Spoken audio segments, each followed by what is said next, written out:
غروب ہونے کے بعد کیا نماز مغرب پڑھیں گے، اور طلوع ہونے سے پہلے کیا پڑھیں گے؟ فجر کی نماز پڑھیں گے. ٹھیک ہے، تو اب عشاء کی نماز کا وقت ہی نہیں آیا. کچھ سمجھ میں آئی بات؟ اس پہ تفصیل سے ہم بات کریں گے کہ ایسا کیوں ہوتا ہے. ٹھیک ہے جی، سمجھ میں آ گئی سوال یہ والا بھی؟ جی، صبح صادق کیا ہوتی ہے اور صبح کاذب میں کیا فرق ہے، اور یہ صبح کب ہوتی ہیں؟ تو نام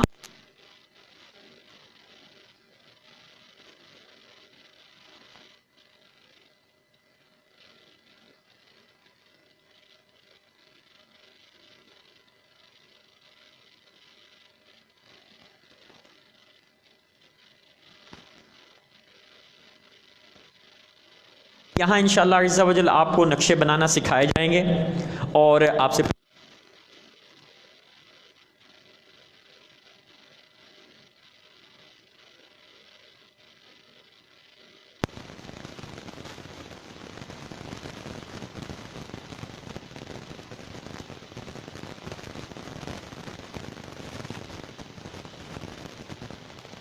کسی کورس میں شرکا نے سیکھا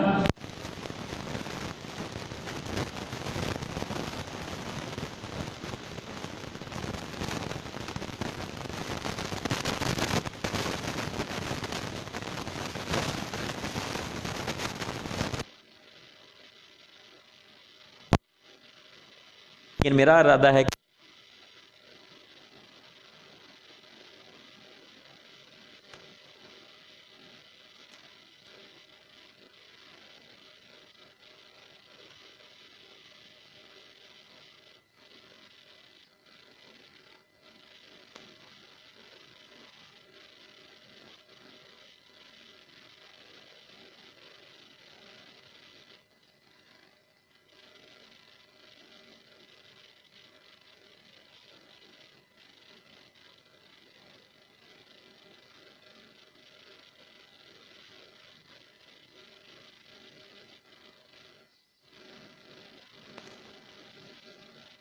یہ رہ گیا کہ اس کی کیا وجہ ہو گئی، کیا وجہ ہو گئی؟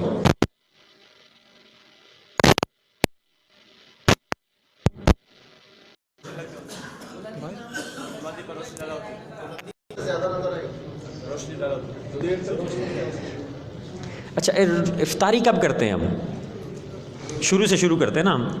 افطار کا وقت کب ہوتا ہے؟ جب سورج غروب ہو جاتا ہے تو ہم کیا کرتے ہیں؟ روزہ کھول لیتے ہیں. اچھا، ہم زمین پہ تھے یہاں پہ، تو کیا ہوا؟ سورج غروب ہو گیا.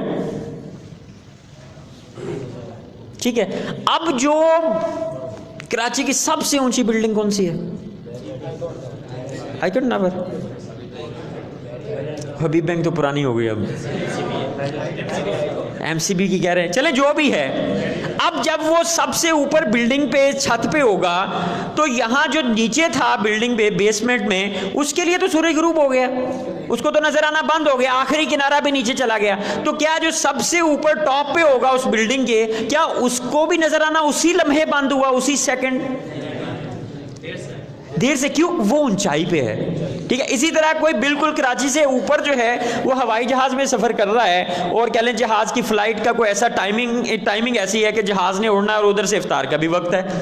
ٹھیک ہے، تو اب کیا ہوا؟ نیچے کراچی میں تو وقت افطار فرض کر لیں 7:15 اور 20 تھا، لیکن وہ دیکھ رہا ہے یار مجھے سامنے سورج نظر آ رہا ہے، میں کیسے کھول لوں؟ ٹھیک ہے نا، میرے اب اس کو سامنے سورج نظر آ رہا ہے، ٹائمنگ یہ لکھی ہوئی ہے کیلنڈروں پہ، تو اب میں کیا کروں؟ تو ظاہر بندہ سوچتا تو ہے یار یہ تو سامنے نظر آ رہا ہے سورج، تو میں اب کیسے روزہ کھول لوں؟ کہ سورج غروب ہوگا تو کھولوں گا نا. تو وہ ظاہر ہے کہ وہ اونچائی پہ تھا، تو اس کے لیے کچھ دیر کے بعد سورج جو ہے وہ غروب ہوگا. کیوں؟ وہ اونچا ہو گیا. ٹھیک ہے، تو اونچائی کی وجہ سے اس کو جو ہے وہ سورج جو ہے وہ نظر آ رہا ہے. جی یہ بات ہوئی ہماری، یہ آپ کو پتہ چل گیا. جی آگے دیکھیں، کسی بھی دن کا سحر و افطار نیز فجر، ظہر، عصر، مغرب، عشاء، انشاءاللہ اس کا وقت نکالنا آپ کو سکھائیں گے. کیا ایک شہر کے اوقات نماز سے دوسرے شہر کے اوقات نکالے جا سکتے ہیں؟ مثال کے طور پر ہمارے پاس کراچی کا کیلنڈر ہو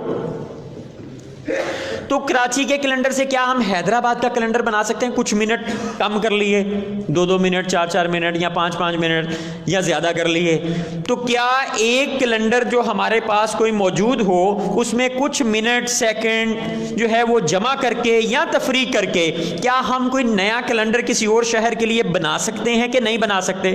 یہ بھی انشاءاللہ جب ہم ڈسکس کریں گے، اور یہ بھی آپ کو بتائیں گے کہ نکالا جا سکتا ہے کہ نہیں نکالا جا سکتا، کون سا نکالا جا سکتا ہے اور کون سا نہیں نکالا جا سکتا، یعنی یہ بھی بات ہوگی انشاءاللہ، مجھے یہ بھی سیکھیں گے۔ مقناطیس سمت نما کیا چیز ہے اور یہ کیسے کام کرتا ہے؟ شاید آپ نے دیکھا ہو کسی نے، مقناطیس سمت نما اتنی سی وہ چھوٹی سی ڈبیا سی ہوتی ہے، اس میں ایک سوئی جو ہے وہ گھومتی رہتی ہے، ٹھیک ہے، اس کو کمپاس بھی کہتے ہیں، آج کل موبائلوں میں بھی آئے ہوئے ہیں، ٹھیک ہے نا، تو وہ موبائل میں بھی ہوتا ہے سلسلہ، تو وہ بہرحال وہ ایک چھوٹی سی ڈبیا سی ہوتی ہے، اور کہہ لیں کہ مہنگے والے بھی ہوتے ہیں تو سستے والے بھی ہوتے ہیں، تو سستے والے کو 25-30 روپے سے لے کر مہنگا سے مہنگا 300-400-500 اور شاید اس سے بھی مہنگے ہوں گے، تو اتنے تک تو یہاں اردو بازار میں اویلیبل ہے، تو اردو بازار میں جو سائنٹیفک سٹورز ہوتے ہیں تو وہاں پہ آپ چلے جائیں تو ان کے کہیں کمپاس دے دیں، یا اسکول کی لیبارٹریز وغیرہ میں شاید آپ نے پریکٹیکل کیا ہو، اس کا میٹرک میں سائنس میں ہوتا ہے میرا خیال کہ وہ مقناطیس کے ذریعے کرواتے ہیں، مقناطیس رکھ کے ساتھ میں، تو ہمارے دور میں تو ہوتا تھا، اب شاید پتہ نہیں ہوتا کہ نہیں ہوتا، اچھا ایسا نہیں ہوتا، تو ہم نے میٹرک میں کیا تھا بہرحال، تو وہ کمپاس کے ذریعے کیا ہوتا ہے، ہمیں پتہ چلتا ہے کہ مشرق کس طرف ہے، مشرق کس طرف ہے، مغرب کس طرف ہے، شمال کس طرف ہے، جنوب کس طرف ہے، تو اس کے ذریعے ہم پتہ کر لیتے ہیں، تو وہ انشاءاللہ جب اس پہ یہ کیسے کام کرتا ہے یہ اس پہ بات کریں گے ہم انشاءاللہ۔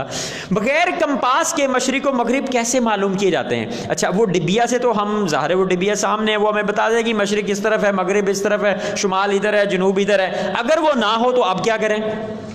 آپ کسی ایسی جگہ پہ ہیں کہ آپ کو پتہ ہی نہیں مشرق کس طرف ہے، مغرب کدھر ہے، شمال کس طرف ہے، جنوب کس طرف ہے، تو اب کیا کریں گے؟ یہ بھی طریقہ انشاءاللہ آپ کو بتائیں گے کہ یہ کیسے معلوم کریں گے۔ سورج کی مدد سے سمت قبلہ کیسے معلوم کی جائے گی؟ سورج کے ذریعے بھی ہم سمت قبلہ معلوم کر سکتے ہیں۔ پھر دنیا کے کسی بھی شہر کے لیے ہمیں پتہ کرنا ہو کہ اس شہر والے کس طرف منہ کر کے نماز پڑھیں گے، مثلا ہم یہاں پہ ہیں تو ہمیں کیسے پتہ چلا کہ خانہ کعبہ اس طرف ہی ہے؟ تو میں علم توقیت کی اہمیت بیان کرتے ہوئے بتاتا ہوتا ہوں کہ اگر کوئی صاحب آ کے یہ کہیں کہ یار آپ کی یہ مسجد جو ہے نا یہ قبلہ رخ نہیں بنی ہوئی، وہ قبلہ اصل میں نا اس طرف کو ہے، سمجھ میں آئی بات کی میری؟ اگر وہ کوئی صاحب، یا آپ اپنے ذہن میں سوال اٹھا لیں کہ یار قبلہ ادھر نہیں، یار اس طرف کو ہے، اگر کوئی کہے ہمیں تو اس کو جواب دینے کے لیے ہمارے پاس کیا کوئی بات ہے؟ ہم یہی کہہ سکتے ہیں نہیں یار یہ ٹھیک بنی ہوئی ہے، یعنی سوائے ضد ہٹ درمی نہیں یار یہ ٹھیک بنی ہوئی ہے، نہیں یار یہ جامعہ نعیمیہ کی مسجد ہے، یہ بھلا کیسے غلط ہو سکتی ہے؟ کچھ سمجھ میں آئی میری بات؟ یعنی آپ کوئی دلیل پیش کریں نا، کوئی بات کریں، کوئی حسابات دیں، کوئی کتاب پیش کریں، کوئی طریقہ کار بتائیں کہ سمت آپ کو کیسے پتہ چلا کہ خانہ کعبہ ادھر ہی ہے؟ ہو سکتا ہے ادھر نہ ہو سکتا ہے اس طرف ہو سکتا ہے اس طرف کو، یعنی ہمیں کیسے پتہ چلتا ہے کہ خانہ کعبہ جو ہے وہ اس طرف ہی ہے؟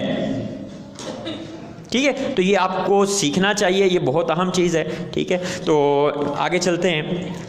خانہ کعبہ کی چھت، گھر اور مسجد کے لیے سمت قبلہ کیسے چیک کریں گے؟ یعنی ہم کیسے چیک کریں گے کہ خانہ کعبہ جو ہے وہ کس طرف ہے، اور پھر صف کا نشان وغیرہ کیسے لگائیں گے، یہ آپ کو بتائیں گے۔ خانہ کعبہ کی چھت پر اور مڑتی ہوئی ٹرین میں کس رخ منہ کر کے نماز پڑھیں گے، یہ انشاءاللہ اس کے اوپر بحث ہوگی۔ پھر ہم بات کریں گے، بہت اہم موضوع ہے، تاریخ ولادت اور وصال رسول اکرم صلی اللہ تعالی علیہ وآلہ وسلم پر فلکیاتی تحقیقات کیا ہیں؟ فلکیاتی تحقیقات کا مطلب کیا ہے کہ پیارے، یعنی آپ کو کیا پتہ ہے کہ پیارے آقا صلی اللہ تعالی علیہ وآلہ وسلم کا ولادت کی تاریخ اور وصال مبارک، وصال ظاہری کی تاریخ کیا ہے؟ کسی کو پتہ ہو؟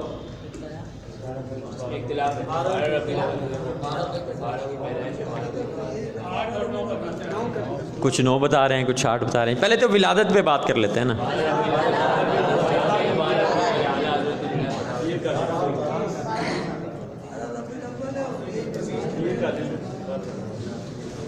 چلیں اس کے اوپر ابھی تو ہمارے پاس کافی دن ہیں، اس کے اوپر آپ ذرا ریسرچ کریں، پھر انشاءاللہ ہم یہاں پہ بھی کریں گے، تو پھر آپ کے سوالات بھی لیں گے، پھر ہم اس کو طے کریں گے کہ یار یہ مسئلہ ہے کیا. تو آپ کو اگر کبھی کہا جائے تو آپ کے پاس کیا کوئی کلام ہے، کوئی بات ہے کہ آپ کر سکیں، کہ بتا سکیں کہ کیا ولادت کی کیا تاریخ ہے، اور وصال مبارک جو ہے، وصال ظاہری جو ہوا وہ کس تاریخ کو ہوا؟ کسی کو پتا؟ وہ بھی یہی تاریخ ہے، وہ بھی کہہ رہے 12 ربیع الاول ہے. چلیں اس کے اوپر آپ کو ہم ذرا دعوت دیتے ہیں، آپ اس کی ریسرچ کریں، کتابیں دیکھیں ادھر ادھر سے. جی اس کے اوپر ایک رسالہ ہے امام اہل سنت کا، وہ رسالہ انشاءاللہ فوٹو کاپی یہاں پہ ملے گی، وہ رسالہ انشاءاللہ ہم پڑھیں گے، اور اس کے متعلق جتنی بھی تاریخ ولادت اور وصال کے اوپر بحث ہے وہ انشاءاللہ ہم اس کو کریں گے. اچھا کوشش یہ ہوگی کہ یہ جو ترتیب نوٹس میں آپ کے سوالات کی دی گئی ہے اس کے مطابق ہم چلیں. تو اس میں اگر آپ دیکھیں گے تو آج پہلے جو ہیں 5 سوالات جو ہیں وہ انشاءاللہ ہماری کوشش ہوگی کہ ان کے جوابات جو ہیں وہ آج کی اس نشست میں ہم کریں. تو کل کے جو ہمارے رہ گئی تھی کچھ چیزیں ان کے اوپر ہم بات کرتے ہیں. کل کا ہمارا موضوع ایک یہ بھی تھا کہ علم توقیت کے جو علماء کرام ہیں، علماء توقیت جو ہیں، جو کہ اس فن میں منجھے ہوئے مستند علماء مانے جاتے ہیں، وہ کون کون سے ہیں اور ان کے نام کیا ہیں. تو سب سے پہلے جو نام آتا ہے علم توقیت کے علماء میں وہ آتا ہے ماضی قریب کے جو ہیں. سب سے پہلا آتا ہے امام احمد رضا خان علیہ رحمۃ الرحمن.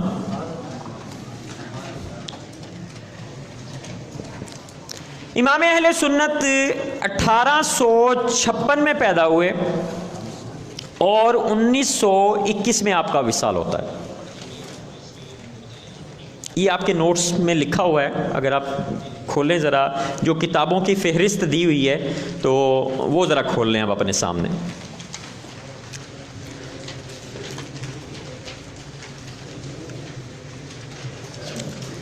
سب سے پہلے نام آتا ہے امام اہل سنت امام احمد رضا خان علیہ رحمۃ الرحمن کا.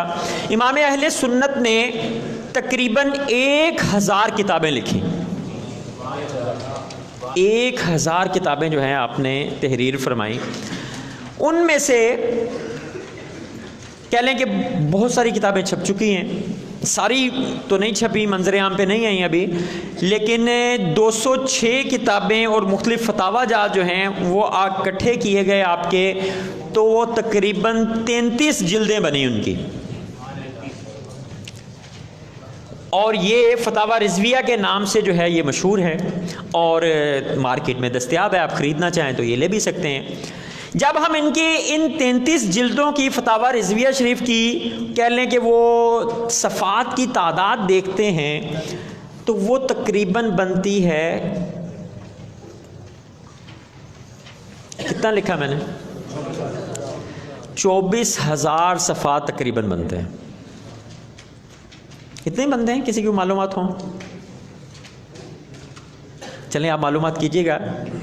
میری معلومات کے مطابق ابھی آج تک تو میرا خیال یہ 24,000 کے قریب جو ہے وہ صفحات بنتے ہیں اور 33 جلدیں ہیں.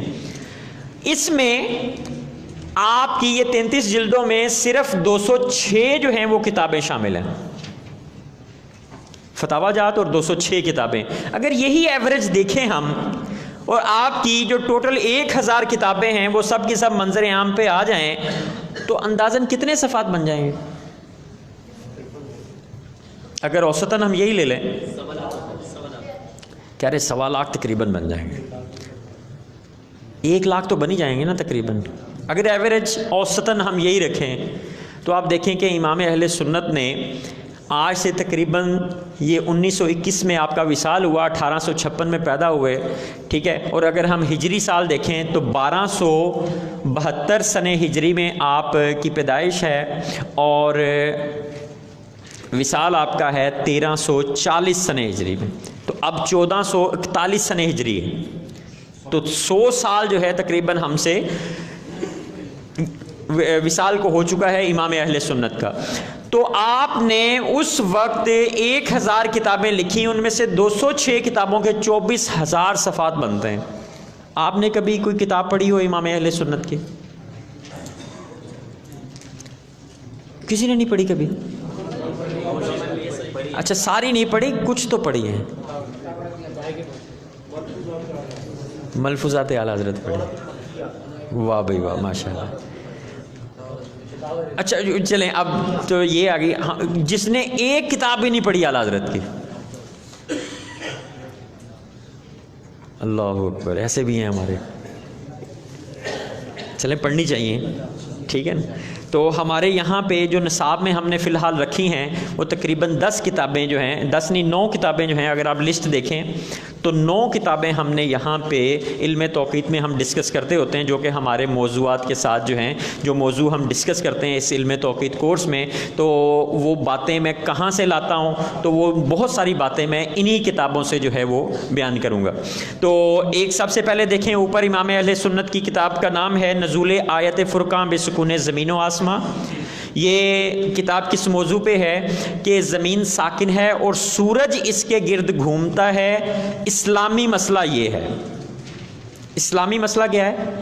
یہ یعنی اگر پوچھا جائے کہ اسلامی مسئلہ کیا ہے، علماء کرام یا علماء اسلام اس میں کیا ارشاد فرماتے ہیں کہ کیا سورج گھومتا ہے یا کہ زمین گھومتی ہے، دن رات کیسے بنتے ہیں؟ تو اس میں امام اہل سنت نے ارشاد فرمایا کہ اسلامی مسئلہ کیا ہے کہ زمین رکی ہوئی ہے، زمین ساکن ہے، سورج اس کے گرد گھومتا ہے. اور آپ نے آیات مبارکہ اور احادیث مبارکہ سے جو ہے استدلال کرتے ہوئے یہ پورا کتابچہ جو ہے وہ ہمیں دیا. اور کسی کو کوئی مسئلہ ہو یا وہ سوچے کہ یار نہیں یہ اس کا کوئی اور مطلب بھی نکالا جا سکتا ہے، تو اس کو کیا چاہیے؟ اس کو چاہیے کہ اس رسالے کو بار بار پڑھے.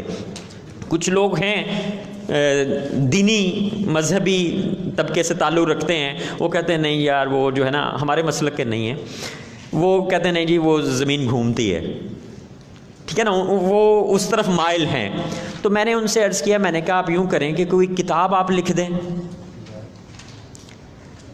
جس سے آپ ثابت کریں آیات قرآنیہ احادیث مبارکہ کو لیں اور آپ کوئی کتاب لکھیں کہ نہیں نہیں یہ جو ہے نا زمین جو ہے وہ گھومتی ہے، جو سائنس کہہ رہی ہے نا وہ ٹھیک کہہ رہی ہے. سمجھ میں آئی میری بات؟ پھر میں نے کہا شاید یہ کام آپ کے لیے ناممکن ہو، شاید ہو سکتا ہے آپ کریں، ہو سکتا ہے نہ بھی کریں، لیکن مجھے لگتا ہے کہ آپ ایسا نہیں کر سکیں گے. میں نے کہا پھر دوسرا کام کریں. امام اہل سنت نے یہ کتاب لکھی ہوئی ہے، اس میں انہوں نے لکھا ہے کہ ایک مسلمان کے اوپر فرض ہے کہ وہ حرکت شمس اور سکون زمین پر ایمان لائے. یہ فرض آپ نے وہ لکھا ہوا اس میں. اچھا اس میں آپ نے حوالہ جات بھی دیے ہوئے ہیں اور یہ جو بات میں نے ابھی بیان کی وہ بھی لکھی ہوئی ہے. میں نے کہا آپ یوں کریں اس کتاب کو لیں اور آپ یہ کہیں کہ اس میں یہ جو مسئلہ امام اہل سنت نے سمجھایا نا وہ صحیح نہیں سمجھایا، اس میں یہ غلطی ہے، یہ غلطی ہے، یہ غلطی ہے، یہ غلطی ہے، یہ غلطی ہے. استغفر اللہ، یعنی میں یہ ان کے حوالے سے کر رہا ہوں نا کہ یہی ہوگا نا کہ امام اہل سنت نے اعلیٰ حضرت نے یہ مسئلہ ہمیں صحیح نہیں بتایا، زمین گھومتی ہے یہ وہ والی بات ٹھیک ہے، یہ جو انہوں نے بیان کیا ہے تو وہ ٹھیک نہیں بیان کیا. تو آپ یہ کر دیں، یہ ذرا نسبتاً زیادہ آسان ہوگا کہ ایک نئی کتاب لکھیں، تو آپ یہ کر لیں. تو ابھی تک تو ان کی طرف سے کوئی جواب نہیں آیا، آئے گا بھی نہیں.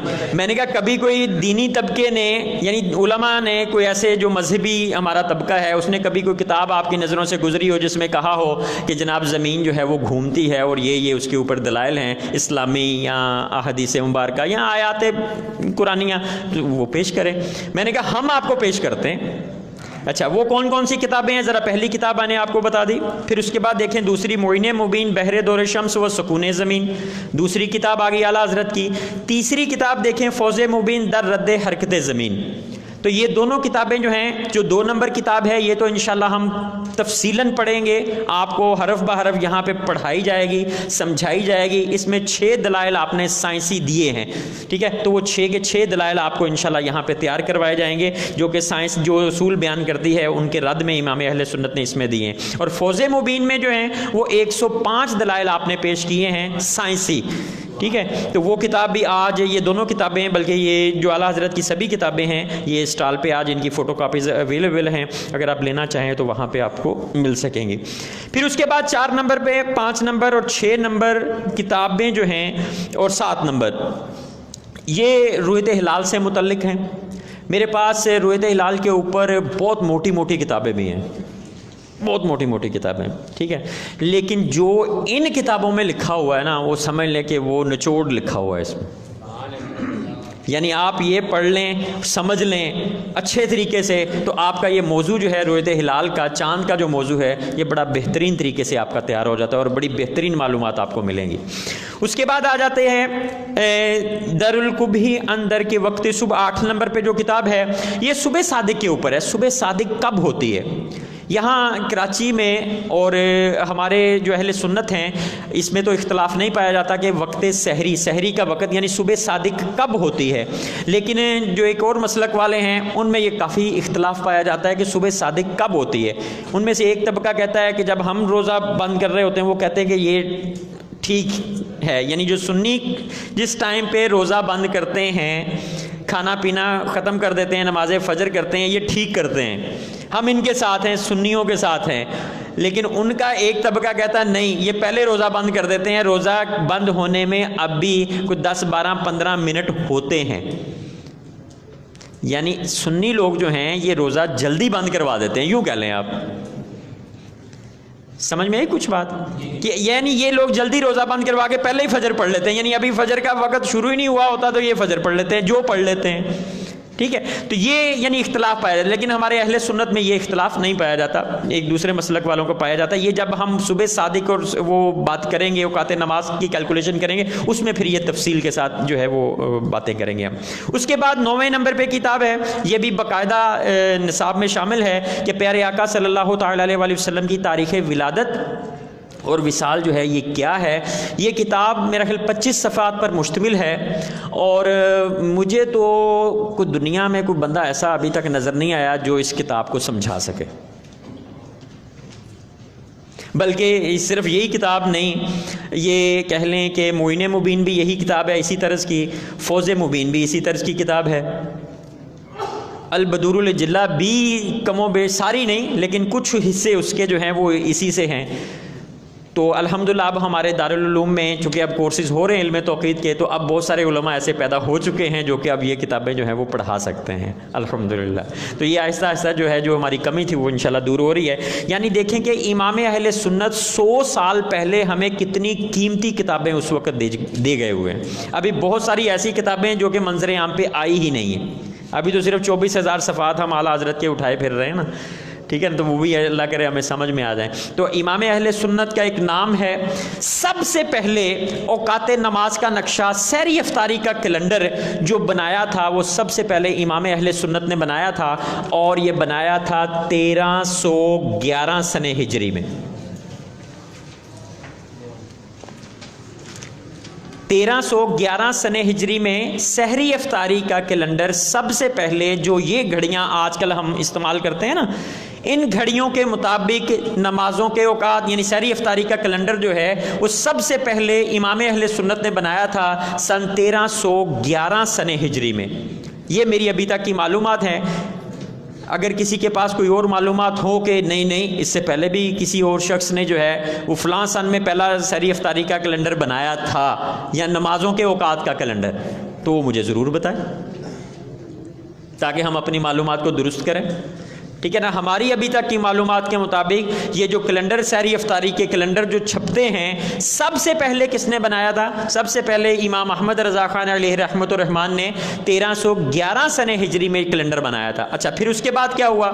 اس کے بعد یہ ہوتا تھا کہ بریلی شریف سے ہر سال مختلف شہروں کے لیے سحری افطاری کے کیلنڈر جو ہے وہ بنائے جاتے تھے اور ان شہروں میں بھیجے جاتے تھے۔ مثال کے طور پہ لاہور کے بنا کے بھیج دیے، کراچی کے بنا کے بھیج دیے، انڈیا کے یعنی جو بہت سارے مختلف شہروں میں ہر سال رمضان المبارک کے کیلنڈر بنا کر پھر جو ہے وہ مختلف شہروں میں بھیجے جاتے تھے مفت۔ وہ سارے کے سارے کیلنڈر کون بناتا تھا؟ امام اہل سنت جو ہے وہ خود ترتیب دیتے تھے وہ کیلنڈر۔ پھر اس کے بعد کیا ہوا؟ یہ علم جو تھا وہ آپ کے چہیتے شاگرد جو ہیں ان کا نام بھی دیکھیں نیچے لکھا ہوا ہے، ملک العلماء مفتی ظفر الدین بہاری۔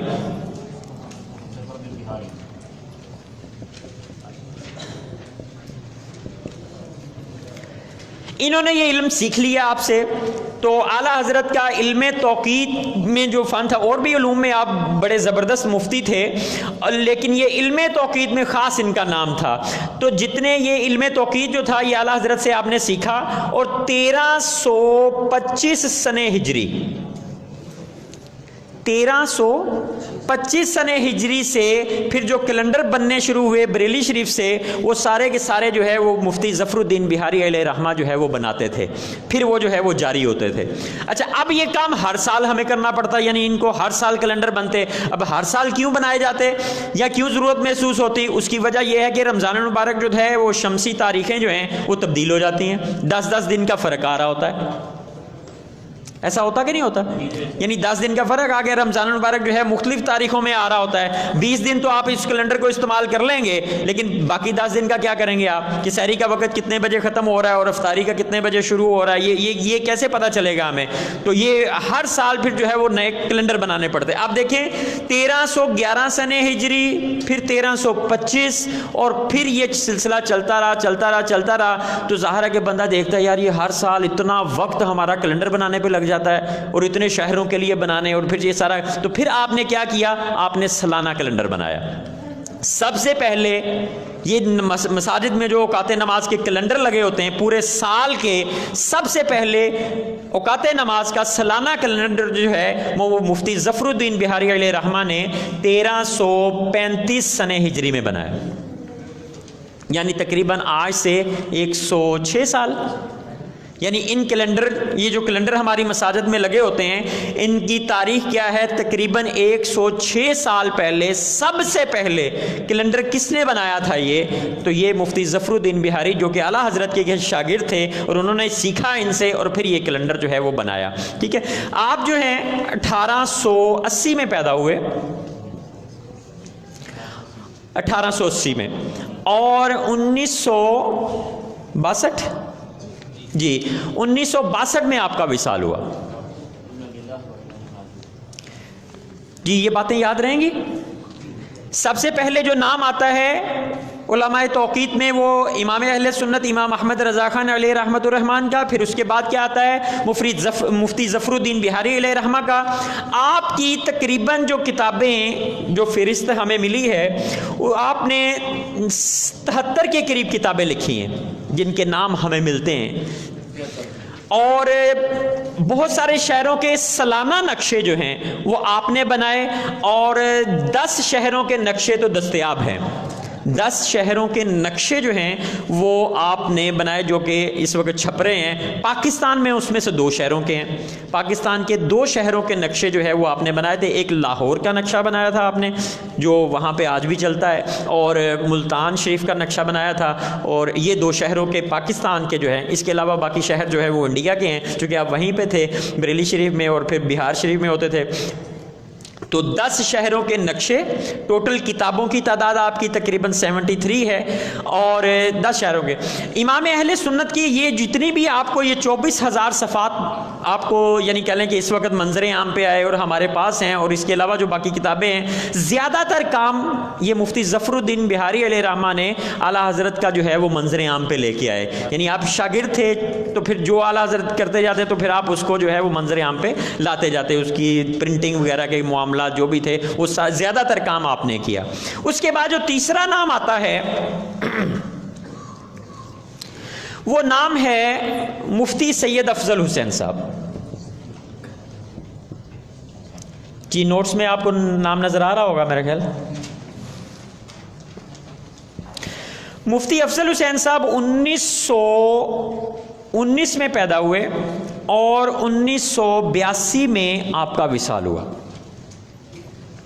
یہ بھی ہمارے بہت ہی زبردست مفتی صاحب تھے، اور کافی عرصہ آپ بریلی شریف میں رہے، اور وہاں پہ دارالافتاء جو تھا بریلی شریف کا، اس کے انچارج رہے آپ۔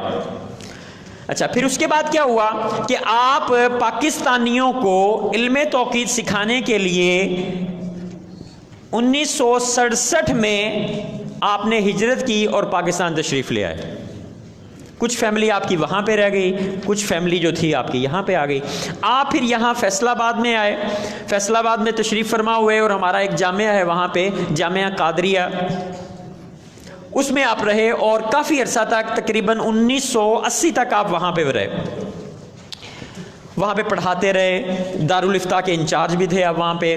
پھر 1980 کے بعد آپ کی طبیعت ناساز ہوئی، تو 1980 کے بعد آپ سکھر تشریف لے گئے، اور پھر سکھر میں 1982 میں آپ کا وصال ہو جاتا ہے، اور کہہ لیں کہ آپ کا مزار پرانوار بھی جو ہے وہ سکھر میں ہے۔ الحمدللہ مجھے حاضری کا شرف حاصل ہوا ہے الحمدللہ، ٹھیک ہے۔ تو آپ نے بھی بہت ساری کتابیں لکھی، بہت سارے نقشے بنائے، آپ کے بہت سارے شاگرد ہیں، کچھ جو حیات ہیں ان کے نام جو مجھے ہیں، ایک مفتی ابراہیم صاحب، اچھا ایک یہاں پہ اپنے وہ جوہر گلستان جوہر میں رفیق الحسنی صاحب، اچھا پھر آپ نے مفتی امین صاحب فیصل آباد میں ہوتے تھے، ان کے جو صاحبزادے ہیں کریم سلطانی صاحب ہو گئے، مولانا سعید احمد اسد صاحب ہو گئے، وہ چونکہ مفتی افضل حسین صاحب وہاں پہ تشریف فرما تھے، تو یہ سب جو ہے نا پھر ان سے فیض حاصل کرتے تھے، سیکھتے تھے علم توقید، تو وہاں پہ آپ کے کافی سارے شاگرد ہیں فیصل آباد میں۔ تو مفتی سعید افضل حسین صاحب کا بہت نام ہے۔ یہ کہہ لیں کہ ان کا اتنا مقام تھا، اتنے یعنی چوٹی کے پائے کے عالم دین تھے کہ جب آپ کا وصال ہوا تو اس وقت صدر جو تھا وہ ضیاء الحق تھا، پاکستان کے جو صدر تھے وہ ضیاء الحق صاحب تھے۔ تو انہوں نے کیا کیا، انہوں نے اسپیشل ایک لیٹر جو ہے وہ جاری کیا ان کی وفات کے اوپر کہ ایک بہت بڑے عالم دین جو ہے وہ ہم سے رخصت ہو گئے ہیں، تو اس کے اوپر ایک سرکاری لیٹر جو ہے وہ انہوں نے جاری کیا۔ یعنی آپ اندازہ لگائیں کہ اس وقت کا صدر جو ہے وہ جاری کر رہا لیٹر، تو اس کی شخصیت کچھ ہوگی تو پھر یہ کیا جا رہا ہے نا۔ تو یہ ہمارے مفتی صاحب ہیں جی۔ اس کے بعد آتا ہے نام چوتھے نمبر پہ خواجہ مظفر حسین صاحب، یہ انڈیا کے ہیں، یہ پاکستان والے شاہ صاحب نہیں ہیں ہمارے، یہ انڈیا کے خواجہ مظفر حسین صاحب ہیں، اور یہ 1934 میں پیدا ہوئے اور 2013 میں آپ کا وصال ہو جاتا ہے۔ مفتی افضل حسین صاحب کی تقریباً 45 کے قریب، یہ اوپر مفتی افضل حسین صاحب کی تقریباً 45 کے قریب کتابیں جو ہیں وہ ہمیں ان کی فہرست ملتی ہے۔ بہت ساری کتابیں آپ کی چھپی ہوئی ہیں اور اس وقت کہہ لیں کہ مارکیٹ میں دستیاب بھی ہیں اور پڑھائی بھی جاتی ہیں، درس نظامی کی بھی ہیں، علم توقید کی بھی بہت اہم کتابیں جو ہیں وہ آپ نے تحریر فرمائیں۔ اس کے بعد آ جاتے ہیں خواجہ مظفر حسین صاحب، یہ 1934 میں پیدا ہوئے اور 2013 میں آپ کا وصال ہوتا ہے، اور یہ شاگرد ہیں مفتی ظفر الدین بہاری علیہ رحمہ کے۔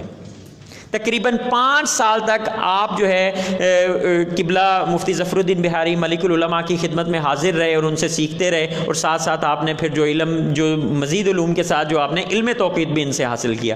آپ کی کوئی خاص کتاب تو کوئی نظروں سے نہیں گزری جو اسپیشل علم توقید کے اوپر آپ نے لکھی ہو، لیکن یہ جس کتاب کا نام یہاں پہ لکھا ہوا ہے آپ 15 نمبر پہ دیکھیں، تحقیقات امام علم و فن، جی نظر آ رہی ہے آپ کو؟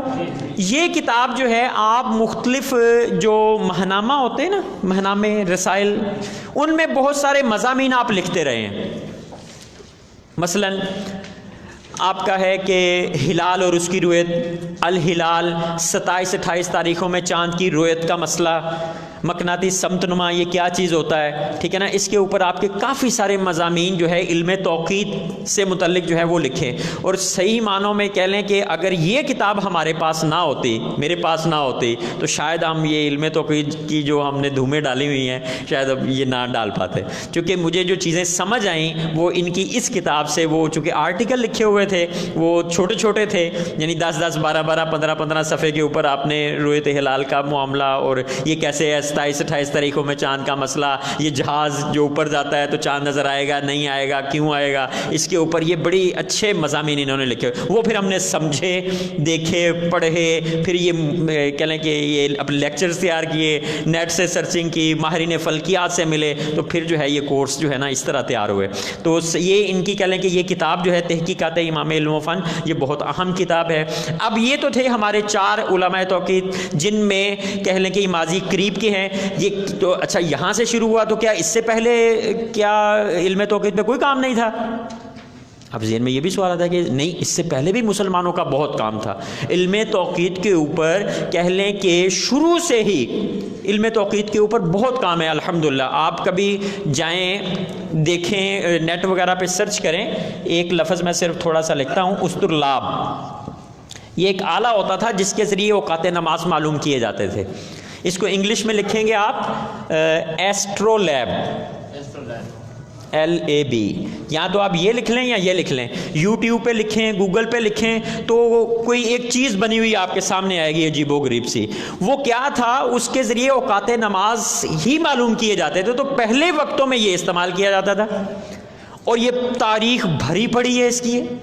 کہہ لیں کہ جو مجھے معلومات ملی, ایک صاحب تشریف لائے, پروفیسر صاحب تھے, ہالینڈ سے تشریف لے کے آئے پاکستان میں, اور وہ پروفیسر صاحب تھے, مسلمان نہیں تھے وہ, اور ان کا شعبہ تھا ہسٹری آف میتھمیٹکس, اور وہاں پہ کی یونیورسٹی کے وہ انچارج تھے, ہسٹری آف میتھمیٹکس تھا. تو وہ اب دیکھ رہے ہیں کہ ریاضی کی جو تاریخ ہے وہ کیا ہے. تو وہ پیچھے چلتے گئے کہ 100 سال پہلے کیا تھا ریاضی, 200 سال پہلے کیا تھا, 300, 400, 500. وہ چلتے چلتے جب 400 سال سے پیچھے جاتے ہیں تو ان کو یہ چیز ملی, اس میں بڑا زبردست ریاضی تھا. یعنی آپ یہ علم توقیت میں ہم کیا کرتے ہیں, کیلنڈر کیسے بنتے ہیں, ظاہر ہے کچھ ضربیں تقسیمیں جمع تفریق کریں گے تو کیلنڈر بنیں گے نا, ہمارے پاس کیا ٹائم ہے کتنا ہے. تو اس میں بھی یہ آلہ بنا ہوا تھا, اور بڑا زبردست کہہ لیں کہ وہ آلہ بنا ہوا تھا, جس کے ذریعے ہم سال میں کسی بھی وقت جو ہے وہ دن کتنا بڑا ہوگا, چھوٹا ہوگا, سورج کہاں ہوگا, ستارے کہاں ہوں گے, کون سا ستارہ کہاں نظر آئے گا, کب نظر آئے گا, وہ جلدی غروب ہوگا, دیر سے غروب ہوگا, کس وقت غروب ہوگا, وہ ساری معلومات اس یہ جو چیز ہوتی تھی, جو آلہ ہوتا تھا, جو ڈیوائس ہوتی تھی, اس سے پتہ چل جاتا تھا. وہ کہتے یار اتنا زبردست. پھر انہوں نے کتابیں دیکھنی شروع کی. تو وہ فرما رہے تھے, ان کی نشستیں یہاں کراچی میں بھی ایک نشست ہوئی تھی, لاہور میں بھی ہوئی تھی. تو وہ جب یہاں پہ آئے تھے تو مجھے بھی بلایا گیا تھا اس میں کہ آپ بھی آئیں, چونکہ انہوں نے استرلاب کے اوپر بات کرنی ہے, اور مسلمانوں کی جو ریاضی میں اس تاریخ ہے, جو اثاثہ ہے, جو ورثہ ہے, اس کے اوپر وہ بات کریں گے, تو آپ بھی آئیں. تو پھر میں بھی یہاں سے لاہور گیا ہوا تھا, ان سے ملاقات کی ہم نے. تو وہ بتا رہے تھے کہ 2 صدی ہجری میں جو کتابیں ہمیں ملی ہیں, وہ کہہ لیں کہ ان میں جو ریاضی ہے وہ آج بھی جو ہے وہ ٹھیک ہے. یعنی ایک ہوتا نا کہ یار وہ اس وقت تھے, ان کے پاس وہ سہولتیں نہیں تھیں, وہ انہوں نے بس اس وقت کے مطابق وہ ٹھیک تھیں, یعنی اس وقت کے مطابق وہ کتابیں زبردست تھیں یوں کہہ لیں آپ. لیکن اب ظاہر زمانے نے ترقی کی, آہستہ آہستہ کوئی چینجنگ آئی نہیں. وہ کہتے ہیں کہ جو اس وقت انہوں نے ریاضی پہ جو کام کیا ہوا تھا وہ آج بھی وہ ٹھیک ہے, لیکن یہ ہے کہ مزید اچھا ہو گیا ہے.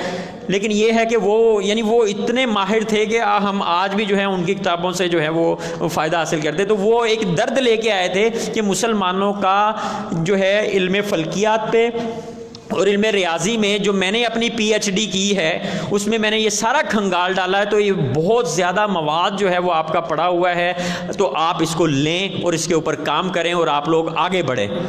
یعنی وہ غیر مسلم ہمیں جو ہے وہ جھنجھوڑنے کے لیے آیا ہوا تھا, اور اس نے اس کے لیے یہ سیکھنے کے لیے اس نے عربی بھی سیکھی, اس نے اردو بھی سیکھی. وہ غالباً ایران بھی گیا, عراق بھی گیا, اور شاید انڈیا بھی گیا. اور وہ عربی میں کچھ جو ہے نا وہ فارسی کے الفاظ بھی بولتا تھا, یعنی انگلش بولتے بولتے ساتھ میں. ہمارے فیس بک پیج کے اوپر اس کی تصاویر وغیرہ ہم نے لگائی ہوئی ہیں, البم وغیرہ چیک کریں گے تو امید ہے آپ کو مل جائے گا.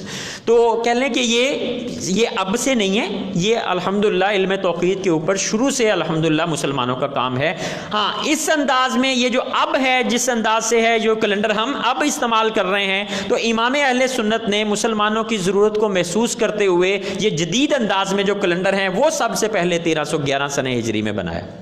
پھر وہاں سے سلسلہ چلتا چلتا آج ہمارے پاس یہ کیلنڈر جو ہیں وہ موجود ہیں. اب بہت اہم سوال جو ہے وہ مجھ سے یہ بھی کیا جاتا ہے, بار بار پوچھا جاتا ہے کہ علم توقیت کی سب سے اہم کتاب کون سی ہے. یعنی کوئی کتاب ہمیں ایسی بتا دیں کہ اگر ہم اس کو دیکھ لیں, سیکھ لیں, سمجھ لیں, اس پہ عبور حاصل کر لیں تو ہم ماہر توقیت بن جائیں. تو میں ان کو بتاتا ہوتا ہوں کہ یہ 11 نمبر پہ جو کتاب لکھی ہوئی ہے توضیح التوقیت, آپ اس کو پکڑ لیں, اس کو سیکھیں, اس کو سمجھیں, اس پہ عبور حاصل کریں. تو جس دن آپ کو اس کتاب کے اوپر عبور حاصل ہو جائے اور آپ سمجھیں کہ اس کو حرف حرف جو ہے اس کا مجھے سمجھ آ گئی ہے, پتہ چل گیا, کوئی بھی اس سے مجھ سے سوال کیا جائے تو میں اس کا جواب دے سکتا ہوں, یا یہ کتاب مجھے پڑھانی پڑے تو میں پڑھا سکتا ہوں, تو وہ جو ہے وہ سمجھ لیں وہ ماہر توقیت ہے. یہ کتاب ہے کیا؟ یہ کتاب ملک العلماء مفتی ظفر الدین بہاری علیہ رحمہ اس کتاب میں لکھتے ہیں کہ اعلیٰ حضرت سے جو کچھ میں نے سیکھا اس حوالے سے, اوقات نماز کے نقشے اور سمت قبلہ معلوم کرنے کے حوالے سے جو کچھ میں نے اعلیٰ حضرت سے لکھا وہ سارے کا سارا میں نے اس کتاب میں لکھ دیا. صحیح ہے. اور میں نے اس کو آسان بنا کے لکھا ہے کہ کوئی بھی شخص جو ہے وہ گھر بیٹھے جو ہے وہ بغیر استاد کی مدد کے وہ جو ہے وہ صرف ٹیبلز وغیرہ بھی میں نے بنا دیے ہیں اور باقی کام بھی میں نے کر دیا ہے. صرف یہ ہے کہ اب جو ہے نا بس کوئی محنت کرے, دلچسپی لے اور یہاں سے سیکھ لے. تو جو اعلیٰ حضرت سے میں نے سیکھا, تو بعض احباب جو ہیں ہمارے علماء جو ہیں وہ کہتے ہیں کہ یہ والی کتاب بھی اصل میں اعلیٰ حضرت کی ہی کتاب ہے, کہ جو کچھ اعلیٰ حضرت سے سیکھا تھا وہ آپ نے لکھ دیا اس میں. تو بیسیکلی تو یہ کتاب اعلیٰ حضرت کی ہوئی.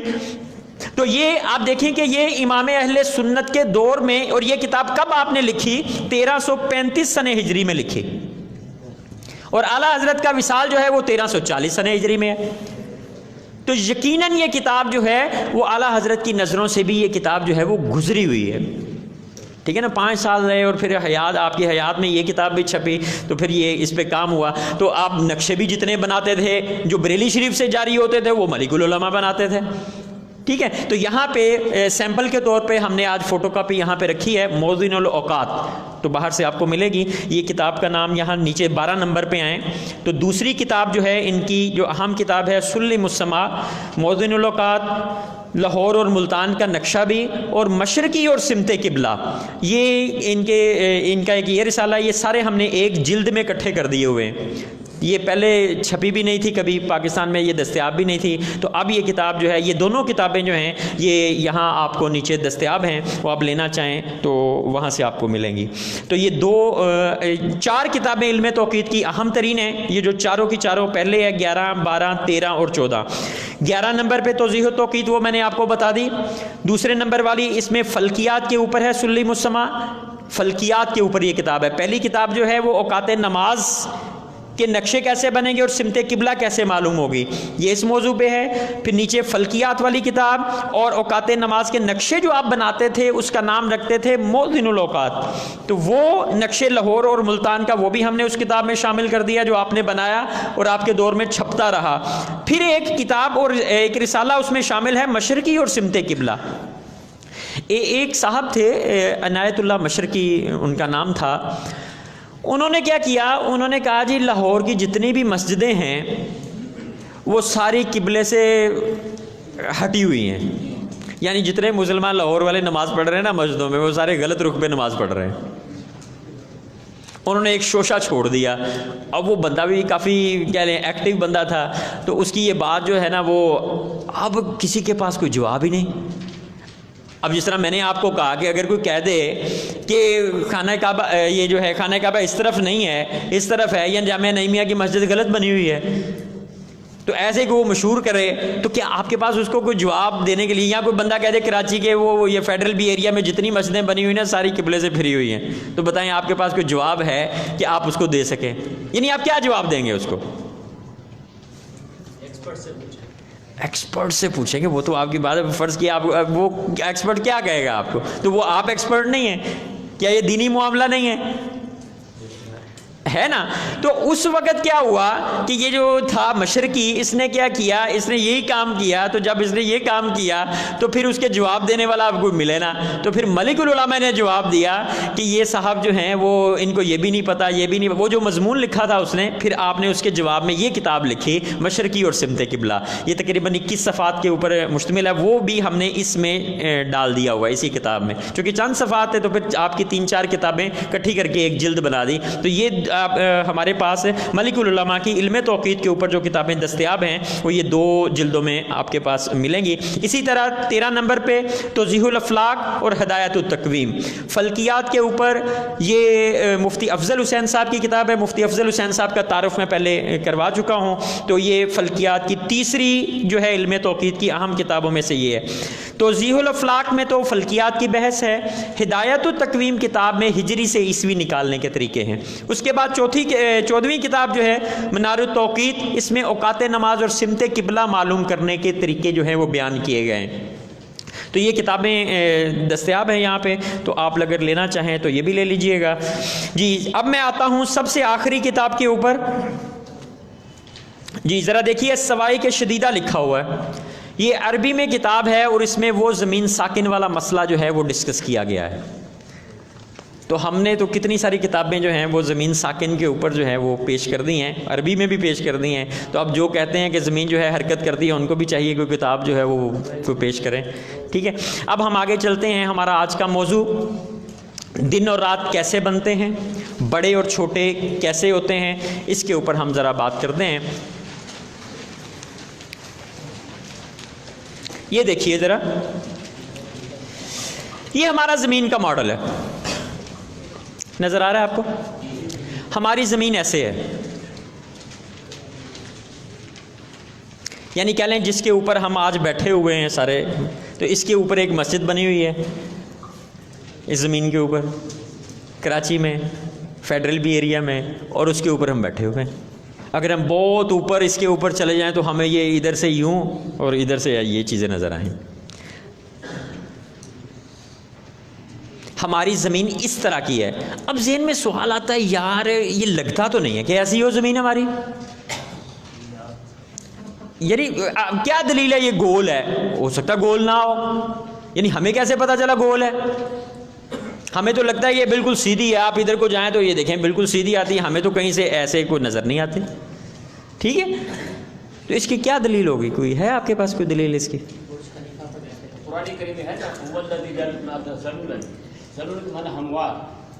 ہاں، وہ کہتے ہیں یہ بھی دلیل آ گئی ہموار ہے. اس کا جواب جو ہے ملک العلماء نے دیا ہوا اپنی کتاب میں. اس سے تو ہموار ثابت ہو رہی ہے نا، وہ گول تو ثابت نہیں ہو رہی. ہاں سیدھی ہوگی نا، یہ تو ہمارے الٹ اس طرف چلے گی بات. جی اب آپ دیکھیں کہ اگر زمین بالکل سیدھی ہوتی، ایک عام سی ایک مثال میں آپ کو دیتا ہوں کہ ہم اس کو کیسے سمجھیں گے، اس کے اور بھی دلائل انشاءاللہ پیش کریں گے. اگر ہماری زمین بالکل سیدھی ہوتی تو ہوتا کیا کہ جب سورج طلوع کرتا تو پوری دنیا میں ایک ہی وقت طلوع کر جاتا. کیسا ہوتا؟ یعنی جب طلوع کیا تو پوری دنیا میں ایک ہی وقت طلوع کرتا، اور جب غروب کرتا میں پھر ادھر سے ایسے سورج آ رہا ہے، ایسے جاتے جاتے جاتے جاتے پھر کیا ہوتا، وہ نیچے جاتا. تو جب غروب ہوتا تو پوری دنیا کے لیے غروب ہو جاتا. لیکن ایسا تو ہوتا نہیں ہے، ایسا تو ہوتا نہیں ہے. پھر کیا ہوتا ہے؟ سٹیپ بائی سٹیپ ہوتا ہے. کسی جگہ دن ہے، کسی جگہ فجر کی نماز کا وقت ہے، کسی جگہ ظہر کا ہے، کسی جگہ عصر کا ہے، کسی جگہ مغرب کا ہے، کسی جگہ عشاء کا ہے. تو وہ کیسے ہے؟ اصل میں ہماری زمین ایسے ہے، اور سورج جو ہے وہ ہماری زمین کے گرد ایسے گھوم رہا ہوتا ہے. ٹھیک ہے، اب یہ سب سورج جب یہاں پہ ہوگا تو جتنا حصہ اس دائرے کا، یہ گولے کا اس کے سامنے رہے گا، وہاں پہ کیا ہوگا؟ دن ہوگا. تو جو اس کے نہیں ہوگا سامنے آدھا حصہ، وہاں پہ رات ہوگی. اچھا اب رات کیا ہوتی ہے؟ اب یہ بھی رات کیا ہوتی ہے؟ چلے دن تو ہوا جب سورج نظر آ رہا ہے تو اس کو ہم نے طلوع ہوا، یعنی جب یہاں سے سورج یہاں پہ آیا تو یہ جو لوگ تھے ان کے لیے سورج طلوع ہو گیا. ایسے آ گیا نا سورج، یعنی ایسے گھوم رہا ہے. تو جب سورج یہاں پہ پہنچا تو یہ جو لوگ تھے ان کے سر کے اوپر ہے، لیکن جو یہ لوگ تھے ان کے لیے کیا ہوا؟ طلوع ہوا. اب جن کے سر کے اوپر تھا وہاں سے ہمارے سر کے اوپر آ گیا، ان کے لیے غروب ہو گیا. ہمارے لیے سر کے اوپر، یعنی ہمارا وقت ظہر آ گیا. اب یہاں سے چلتے چلتے کیا ہوا؟ سورج یہاں پہ پہنچا. تو جب یہاں پہ پہنچا تو ہمارے لیے کیا ہوا؟ غروب ہو گیا. لیکن جو یہاں پہ لوگ ہیں ان کے سر کے اوپر ہے، ان کا وقت ظہر ہے. اسی طرح چلتے چلتے جب یہاں پہ پہنچ گیا تو یہاں پہ کیا ہوا؟ ان کے لیے وقت ظہر، ہمارے لیے آدھی رات، ہمارے بالکل نیچے. سمجھ میں آ گئی بات؟ ٹھیک ہے، اب یہاں سے چلتے چلتے یہ سورج روزانہ ہی ایسے کر رہا ہے. اب جس کے سر کے اوپر آتا چلا جا رہا ہے وہاں پہ کیا ہوگا کہ نماز ظہر کا وقت شروع ہوتا چلا جائے گا. تو اسی طرح یہ ہوتا ہے کہ جب سورج جو ہے یہاں سے ایسے چل رہا ہوتا ہے تو سٹیپ بائی سٹیپ اب ہمارے مغرب میں جو ہے وہ سعودی عرب ہے. سعودی عرب یعنی مکہ مکرمہ مغرب میں ہے، تو اسی وجہ سے تو ہم اس طرف مغرب کی طرف منہ کر کے نماز پڑھتے ہیں نا. تو ہمارے بعد میں ان کا وقت ظہر ہوتا ہے کہ پہلے ہوتا ہے؟ دیکھ لیجئے گا، 2 گھنٹے بعد ہوتا ہے. اچھا اس کا مطلب کیا ہوا کہ جو سورج ہے یہ مشرق سے مغرب کو جاتا ہے، پہلے ہمارے سر کے اوپر آیا، پھر جو ہے وہ مکہ مکرمہ میں گیا، وہاں پہ ان کے لوگوں کے سر کے اوپر آیا.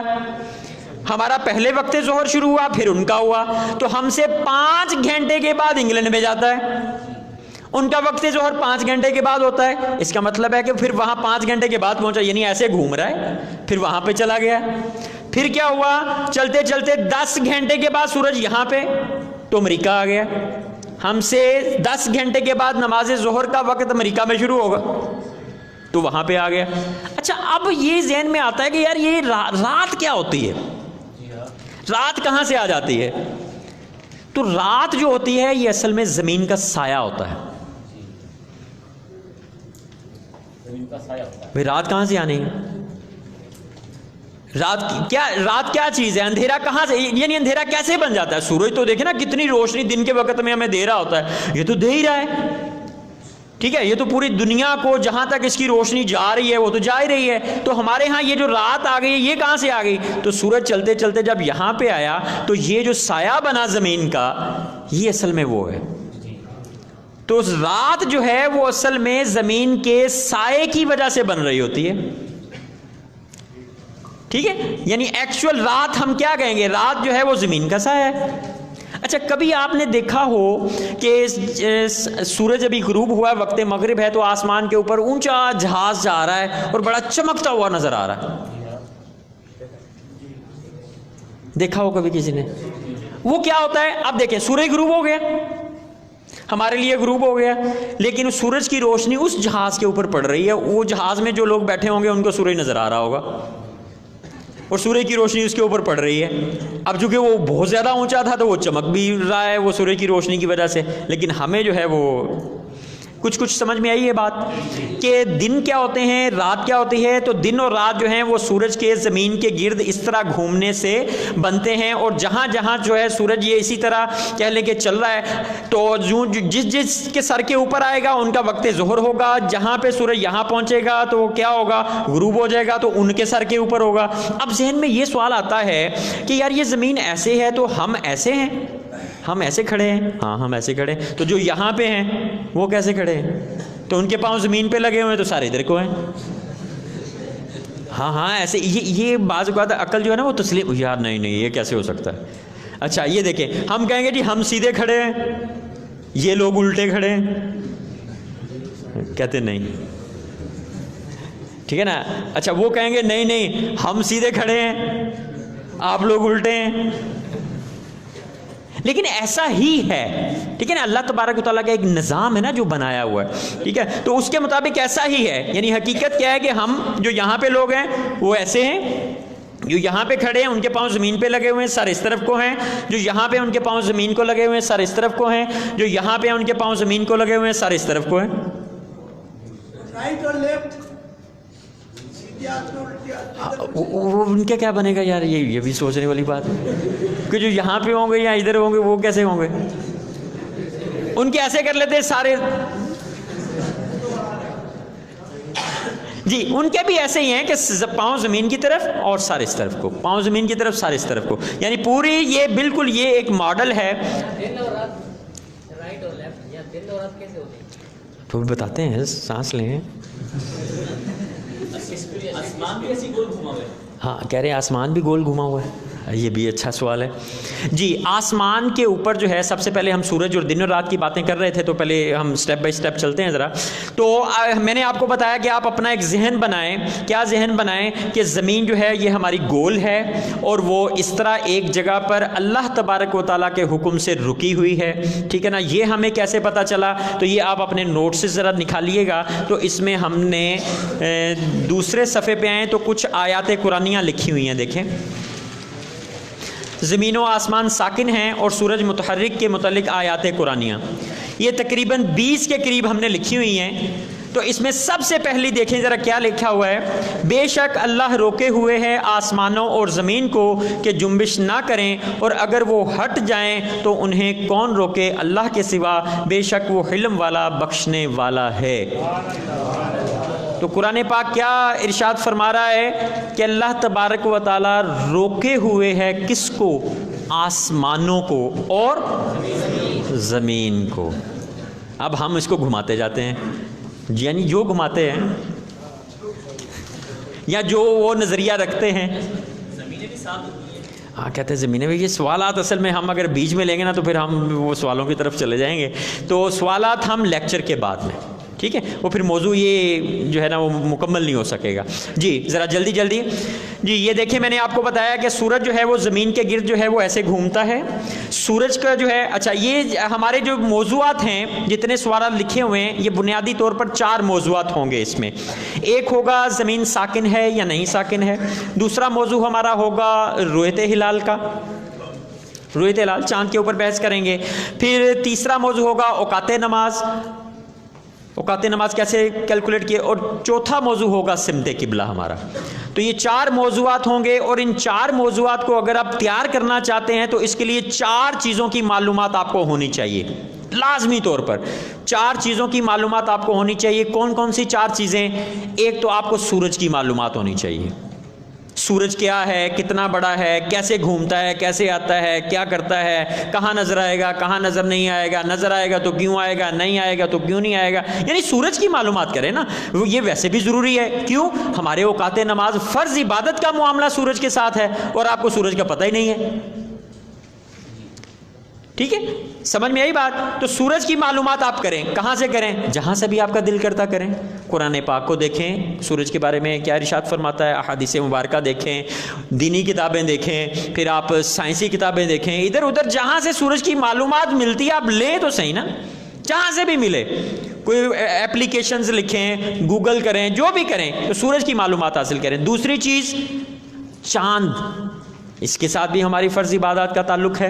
اسلامی مہینے ہیں ہمارے اور ہمیں چاند کا پتہ ہی نہیں ہے. چاند کتنا بڑا ہے, چھوٹا ہے, کتنا لمبا ہے, چوڑا ہے, کب نظر آتا ہے, نہیں آتا ہے, آتا ہے تو کیوں آتا ہے, نہیں آتا کیوں نہیں آتا, کہاں نظر آئے گا, کہاں نظر نہیں آئے گا, آئے گا تو کیوں آئے گا, نہیں آئے گا کیوں نہیں آئے گا. یعنی جو بھی چاند کے بارے میں آپ کو معلومات ہونی چاہیے, چونکہ اس سے ہماری عبادات کا معاملہ ہے تو ہمیں اس کی معلومات ہونی چاہیے. ٹھیک ہے, تو چاند کی معلومات کہاں سے حاصل کریں؟ تو جہاں سے دل کرے حاصل کریں. ٹھیک ہے نا, تو ہر جگہ سے حاصل کریں, چونکہ ہم نے اس کو سیکھنا ہے. تو سیکھیں کہاں سے؟ تو جہاں سے مرضی سیکھیں. آپ کوئی سوالات آپ کے ذہن میں آئیں ان کو سمجھنے کی کوشش کریں, مجھ سے پوچھیں. ٹھیک ہے نا, مجھے آتا ہوگا جواب دے دوں گا, نہیں تو میں پھر کہیں سے ڈھونڈ لیں گے ہم اس کا جواب, کوئی مسئلہ نہیں ہے. کیونکہ میرا بھی شوق ہے کہ یار ان باتوں کا ہمیں پتہ ہونا چاہیے. تیسری چیز, زمین کے بارے میں آپ کو پتہ ہونا چاہیے. یہ ہماری زمین کتنی بڑی ہے, چھوٹی ہے, کون سا ملک کہاں پہ ہے, کون سا کہاں پہ نہیں ہے. دنیا کا نقشہ آپ کو یہاں پہ جو نوٹسز آپ کو دیے ہوئے ہیں اس میں ہم نے دنیا کا نقشہ دیا ہوا ہے. اب ذہن میں یہ آتا ہے کہ دنیا آپ ایسے ہی بتا رہے ہیں, وہاں آپ نے سیدھا نقشہ دے دیا ہے. نقشہ دنیا کا ذرا دیکھیں, بڑا خوبصورت سا نظر آ رہا ہوگا کہیں نہ کہیں آپ کو.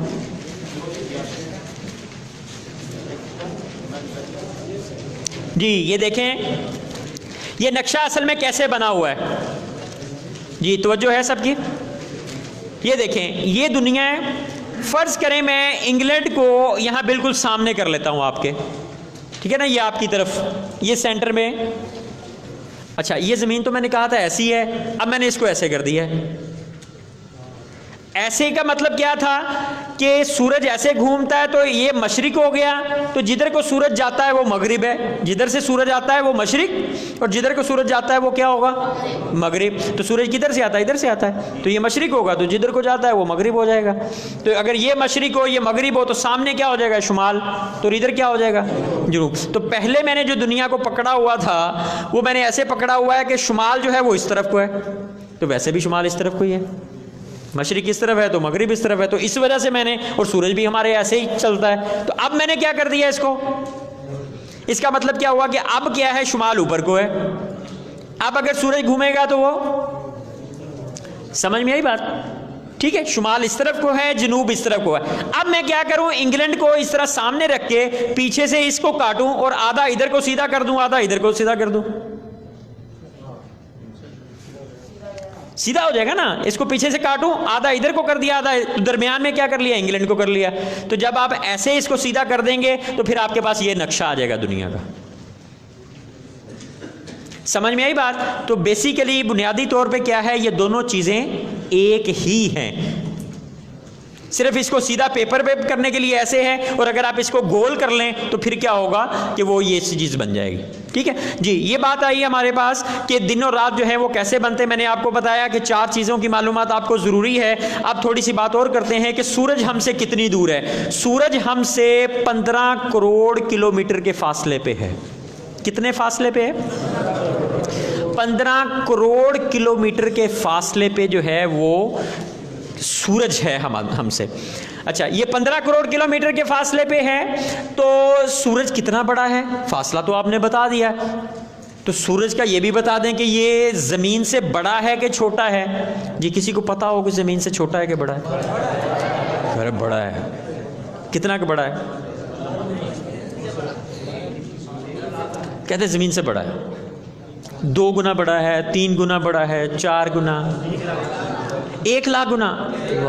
کہہ رہے 1 لاکھ گنا، 12 گنا کہہ رہے ہیں، 4 گنا. کہتے 13 لاکھ گنا بڑا ہے. اس سے کوئی لمبی چھوڑے. جی واقعی ایسا ہے. جو ابھی تک کی معلومات ہیں وہ کیا ہیں کہ 13 لاکھ زمینیں آپ لیں اس طرح کی، کتنی؟ ان کو شاپر میں ڈال لیں تو وہ جتنا بڑا شاپر بن جائے گا نا آپ کے پاس، وہ ایک سورج ہوگا. یعنی آپ 13 لاکھ، یار آپ یار عقل میں نہیں آ رہی یار کیسے بات. تو اس کا ایک اور کر لیتے ہیں. آپ نے نان کھایا ہو کبھی؟ نان کھایا کبھی؟ اس کے اوپر تل لگے ہوتے ہیں، لگے ہوتے تل. آپ سمجھ لیں کہ وہ بالکل گول ہیں، فرض کر لیں سمجھنے کے لیے. اچھا اب آپ کیا کریں، کوئی آدھا کلو یا پاؤ وہ تل لے لیں. ان کو گلنے کتنے ہیں؟ اب مثلا فرض کیا کوئی 700-800 یا 1000 تل وہ بنتے ہیں. اب وہ اتنے کے بن گئے نا. اب آپ دیکھیں کہ وہ 13 لاکھ تل اگر کرنے ہوں تو وہ کتنے تل مجھے لینے پڑیں گے. 13 لاکھ تل اگر میں اکٹھے کرنا چاہوں تو کتنے کلو مجھے لینے پڑیں گے. تو فرض کر لیں کہ ہم وہ 50 kg جو ہیں وہ ہمیں تل لینے پڑتے ہیں. تو پورا ایک توڑا بن گیا. اب پورا ایک توڑا بھر کے آپ ایک طرف رکھ لیں، یہ جی سورج ہے. اور وہ توڑا کو ایسا ہو کہ گول بن جائے. ٹھیک ہے، تو اب ایک تل آپ سائڈ پہ رکھ لیں. یہ سورج ہے اور یہ ہماری جو ہے وہ زمین ہے. اب آپ دیکھیں یار یہ ٹھیک ہے. تو یہ 13 لاکھ گنا جو ہے یہ کہہ لیں کہ سورج جو ہے زمین سے بڑا ہے. اور یہ تو باتیں ہوگی بنیادی معلومات. مزید بھی کریں گے ہم، تھوڑی سی میں اور کرنی ہے کہ سورج زمین کے گرد کیسے گھومتا ہے. یہ دیکھیں، اگر زمین کو میں 2 حصوں میں تقسیم کر دوں، یعنی یہ گول زمین ہے، اس کے بالکل سینٹر میں ایک دائرہ لگا دوں، تو یہ جو دائرہ ہم جو زمین کو 2 حصوں میں تقسیم کر دے، ایک آدھا شمالی اور آدھا جنوبی، تو یہ جو سینٹر میں لائن لگے گی اس لائن کو ہم کہتے ہیں خط استوا.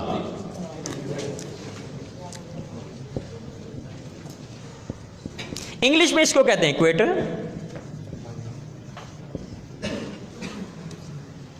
یہ خط استوا کیا ہوتا ہے کہ جو زمین کو 2 حصوں میں تقسیم کر دے، آدھی شمالی زمین، یعنی کیا ہو جائے گا، یہ والا حصہ کیا ہوگا، شمالی دنیا بن جائے گا، اور یہ والا حصہ کیا ہو جائے گا، یہ. اب میں یہاں پہ کھڑا ہوں، سورج ادھر سے آتا ہے ادھر کو جاتا ہے، تو یہ جو دنیا ہوگی میری اس طرف کو، یہ شمالی دنیا ہوگی. تو جو اس طرف ہوگی وہ کیا ہوگی، جنوبی دنیا ہوگی. تو اگر یہ تو میں ہوں نا یہاں پہ، تو بالفرض میں خط استوا پہ کھڑا ہوں، تو یہ جو آدھی دنیا ادھر بنے گی یہ شمالی دنیا کہلائے گی، کہ جو آدھی دنیا اس طرف ہوگی وہ کیا کہلائے گی، وہ جنوبی دنیا کہلائے گی. اب سورج ہماری زمین کے گرد کیسے گھومتا ہے ذرا غور کریں. 21 مارچ کو سورج جو ہے یہ خط استوا کے اوپر سے گزرتا ہے، یعنی ایک لمحے کے لیے گزرتا ہے، اور پھر کیا کرتا ہے، وہ ایسے آتا آتا آتا آتا بالکل خط استوا کے اوپر. خط استوا کیا چیز ہے ابھی میں نے بتائی آپ کو، ایکویٹر. خط استوا جو زمین کو 2 حصوں میں برابر حصوں میں تقسیم کر دے اس کو ہم کیا کہتے ہیں، خط استوا. تو بالکل سینٹر سے یہ گزرتا ہے کس تاریخ کو، 21 مارچ کو. تو 21 مارچ کو کیا کرتا ہے کہ یہ خط استوا یعنی بالکل زمین کے سینٹر سے گزرتے ہوئے یوں اس طرح کر کے پھر اگلا دن شروع ہو جاتا ہے. اب آ جائے گا اگلا دن کون سا، 22 مارچ. تو اب کیا ہوگا، وہ تھوڑا سا شمال سے ہو کے گزرے گا، یعنی اب خط استوا پہ نہیں ہے بلکہ کدھر کو چلا گیا، شمال کی جانب تھوڑا سا، یوں چلتے چلتے پھر کیا ہوگا، وہ آہستہ آہستہ اور شمال کو، پھر تھوڑا تھوڑا اور شمال کو، یوں یہ ہوتا ہی چلا جائے گا. اور پھر کیا ہوگا کہ جب 22 جون کی تاریخ آئے گی، یعنی یہ روزانہ آ رہا ہے نا ایسے آہستہ آہستہ آتے آتے کدھر کو جا رہا ہے، شمال کی جانب. تو ایک دن آئے گا، وہ دن ہوگا 22 جون کا، یعنی تقریباً 3 مہینے بعد. تو 3 مہینے بعد کیا ہوگا، وہ انتہائی شمالی جانب چلا جائے گا جتنا وہ جاتا ہے. اب انتہائی شمالی جانب جا کر وہ تاریخ ہوگی 22 جون کی.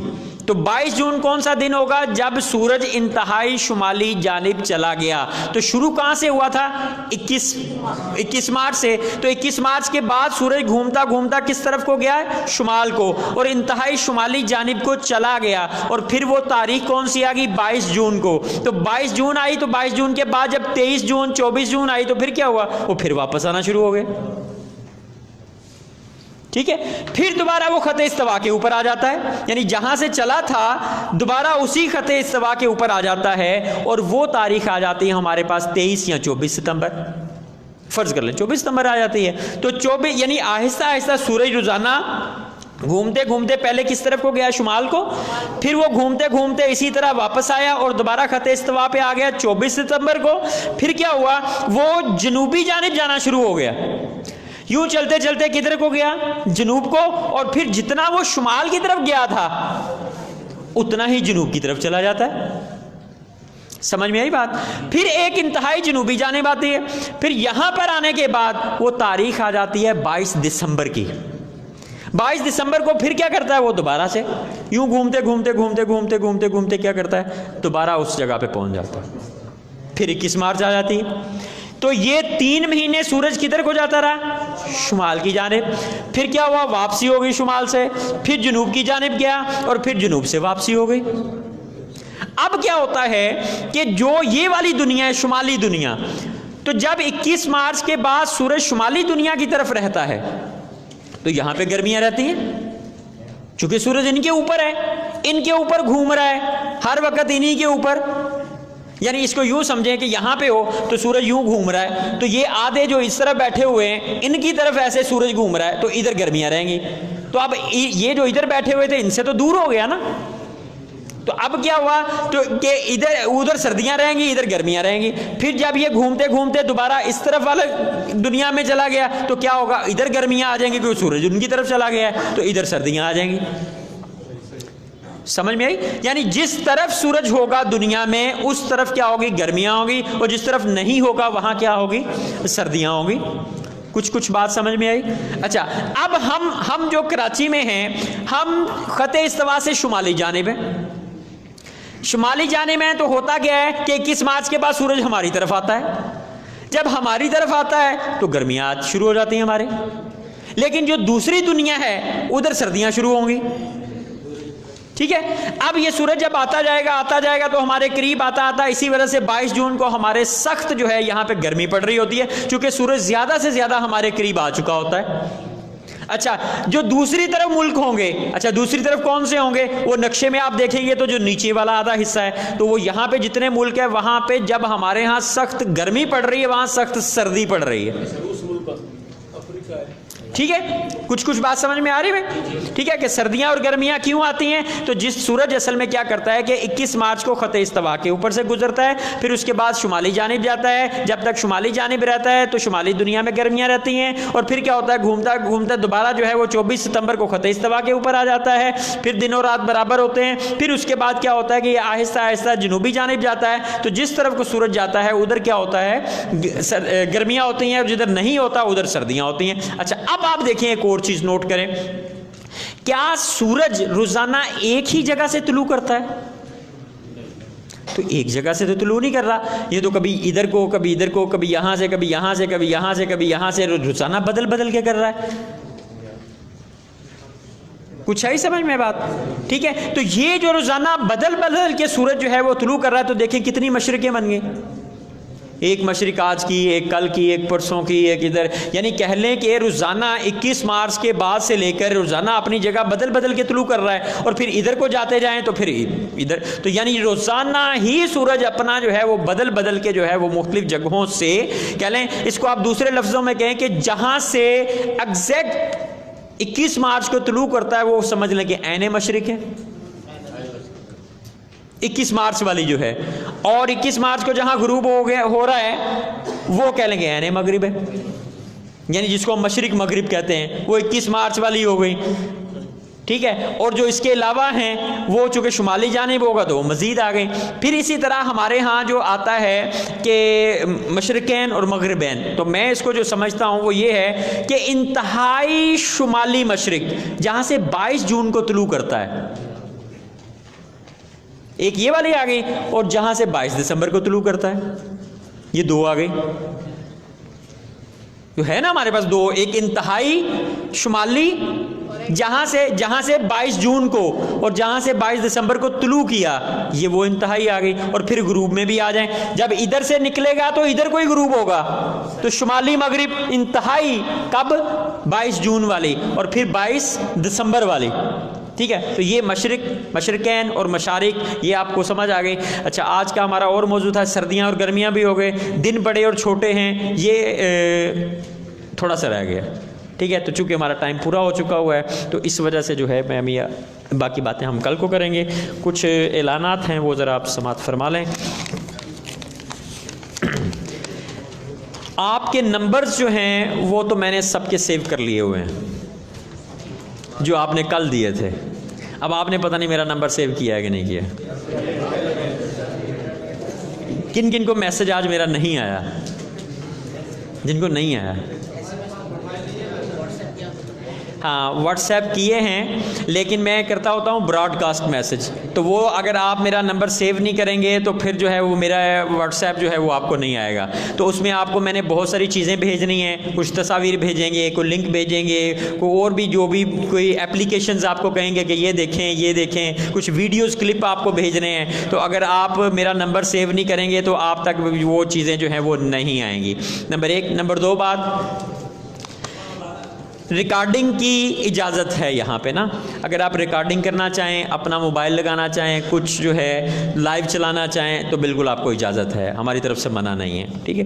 اور یہ ہے کہ ہماری تعداد جو ہے وہ ابھی میں نے قبلہ مفتی صاحب سے تقریب تقسیم اسناد کا ٹائم لینا ہے، تو میں چاہ رہا تھا کہ اگر آپ ایک دو ساتھیوں کو اور لے آئیں تو ہماری تعداد کافی جو ہے نا وہ اچھی بن جائے گی، مفتی صاحب مزید خوش ہو جائیں گے، ابھی بھی امید ہے خوش ہو چکے ہوں گے، لیکن یہ ہے کہ میں ابھی ان سے ملا نہیں، تو میں چاہ رہا تھا کہ ہم جو ہے وہ ان سے ٹائم لیں، تو ذرا اگر آپ نئے ساتھی جو آنا چاہتے ہیں یا آپ ان کو لائیں تو کل کا دن ہے، پھر سبق جو ہے وہ آگے چلا جائے گا، پھر وہ پچھلی باتیں نہیں ہوں گی تو پھر جو ہے وہ مسئلہ بنے گا، تو میں آپ سے عرض کروں گا کہ کوشش کریں ایک دو ساتھیوں کو آپ جو ہے وہ لازمی لے کر آئیں۔ تھیوری کا کام جو تھا، جو لکھنے پڑھنے والا تھا وہ آج کا تھا، اب یہ جو جس طرح سمجھنے سمجھانے والا چیزیں ہیں نا یہ اب شروع ہوں گی اور یہ تیزی سے چلیں گی، چونکہ ہم نے کام بہت زیادہ کرنا ہے۔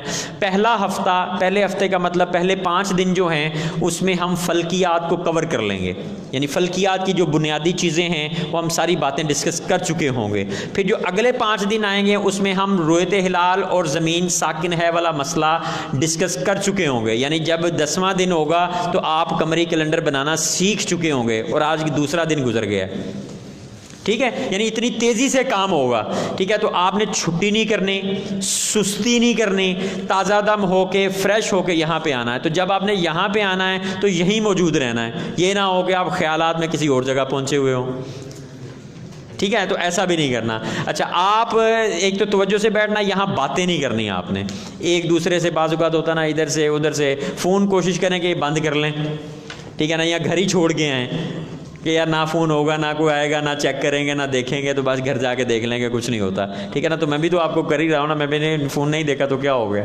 ٹھیک ہے۔ تو آپ اس کو چھوڑ کے ہیں صرف یہاں پہ، اس کی وجہ یہ ہے کہ آپ دیکھیں کہ اگر کوئی ہمیں کہے کہ آپ نے جو وقت آج سحری کی یا افطاری کی، مثلا افطاری کی کہ آپ نے 5 منٹ یا 3 منٹ پہلے ہی روزہ افطار کر لیا، آپ کا تو روزہ ہوا ہی نہیں، آپ کہیں نہیں میں نے تو کیلنڈر دیکھ کے کیا ہے، گھڑی بھی میری بالکل ٹھیک ہے، وہ کہے آپ کا کیلنڈر ہی غلط بنا ہوا ہے، بتائیں آپ کے پاس کیا جواب ہے؟ بتائیں، کوئی جواب نہیں ہے. چلے زندگی میں کبھی آپ نے سنا ہو کہ آپ نے اوقات نماز کے کیلنڈر جو ہیں یہ صحیح ہیں غلط ہیں کیا ہیں، کوئی کہے تو آپ اس کا کوئی جواب دے سکیں، یا کوئی ایسے صاحب ہوں جو ان کو تسلی بخش جوابات دے سکیں یا آپ کی معلومات میں ہوں. یا رؤیت ہلال کے اوپر کبھی آپ نے موضوع پہ، آپ بہت سارے علماء کرام بھی ہمارے چونکہ بیٹھے ہوئے ہیں، آپ نے کبھی رؤیت ہلال کے اوپر بیان کیا ہو یا سنا ہو چلے زندگی میں، تو یہ سیکھیں گے تو آگے بات کریں گے نا، ٹھیک ہے نا. اور پھر میں بھی سیکھنے کے مرحلے میں ہوں، میں بھی سیکھتا ہوں، تو میں سکھا کے سیکھتا ہوں. تو جتنے بھی سوالات آپ کرنا چاہیں آپ بلا جھجک کریں، آپ کو اجازت ہوگی، ٹھیک ہے. لیکن لیکچر کے بعد، چونکہ پھر لیکچر ہمارا ڈسٹرب ہوگا، تو بعد میں آپ کریں، ہم اگلے دن اس کو لے لیا کریں گے. تحریراً مجھے دے دیں، ہم اس کو کر لیا کریں گے. بالکل آپ کو اجازت ہے. موبائل نمبر میرا آپ کے پاس ہے، اس کو آپ کریں. فیس بک پیج ہے، اس کو آپ دیکھیں. اچھا، جن کو رول نمبر نہیں ملے، امید ہے کہ انہوں نے آج لے لیے ہوں گے. حاضری بھی آپ نے امید ہے لگا لی ہوگی. اچھا، حاضری میں آپ نے سستی نہیں کرنی. آج بھی ہمارا لیکچر کچھ 15 منٹ لیٹ شروع ہوا، وہ بھی وجہ یہ تھی کہ حاضری جو ہے نا وہ لگ رہی تھی، ادھر شور ہو رہا تھا. ہم کہہ رہے تھے چلیں ایک نعت اور پڑھ لیں، ٹھیک ہے. تو پھر وہ یہ سلسلہ، تو آپ نے کوشش کرنی ہے کہ آپ ٹائم پہ آ جائیں تاکہ ہم پورے 9 بجے لیکچر شروع کریں. اب پھر آج جو ہے نا وہ 2-4 منٹ اوپر ہو رہے ہیں، تو جو کہ ہے ہم نہیں چاہتے کہ یہ ہو. اگر علم توقیت والے ہی وقت کی پابندی نہیں کریں گے، یعنی وقت سیکھنے آئے ہیں اور وقت کی پابندی نہیں کریں گے، تو پھر وہ کیسے بات بنیں گے آگے. تو علم توقیت اگر آپ سیکھیں تو آپ یہ تو کہیں گے ہاں جب ہم نے علم توقیت سیکھا تھا وہ ہم پورے ٹائم سے پہلے پہنچ جاتے تھے اور اینڈ ٹائم پہ لیکچر بھی ختم ہو جاتا تھا، ٹھیک ہے نا. تو میں بھی کوئی مثال دوں تو آپ بھی کوئی مثال قائم کریں، ٹھیک ہے. تو دلچسپی کے ساتھ آپ یہ جو موضوعات ہیں جہاں سے مرضی کتابوں سے پڑھیں، سرچ کریں، سوالات کریں. انشاءاللہ میں جو جوابات ہوں گے انشاءاللہ آپ کی بارگاہ میں پیش کروں گا میں. اور جی نمبر آپ میرا لازمی سیو کر لیں، ٹھیک ہے. یہ دعا ہے موجود ہے جی. رؤیت ہلال مفتی صاحب کی کتاب آج دستیاب ہے، جو لینا چاہیں وہ بھی لے سکتے ہیں، ٹھیک ہے. جی ایک دعا کر لیں، دعا کے بعد پھر ہم سوالات آپ کریں نا دعا. نہیں، تاکہ جو بیٹھنا چاہیں سوالات کے لیے وہ پھر تشریف فرماؤ.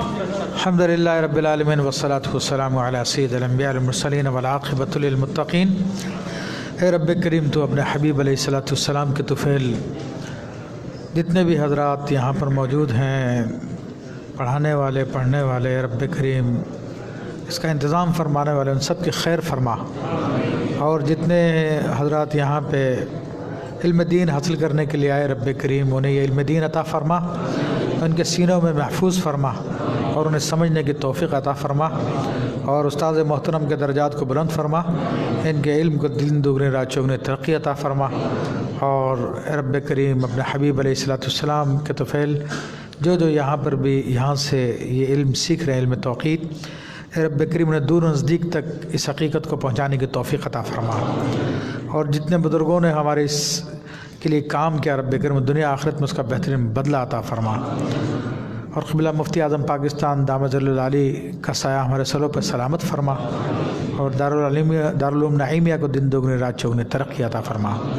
ربنا تقبل منا انك انت السميع العليم وتب علينا انك انت التواب الرحيم. وصلى الله تعالى على سيدنا محمد وعلى اله وصحبه اجمعين. الحمد لله رب العالمين.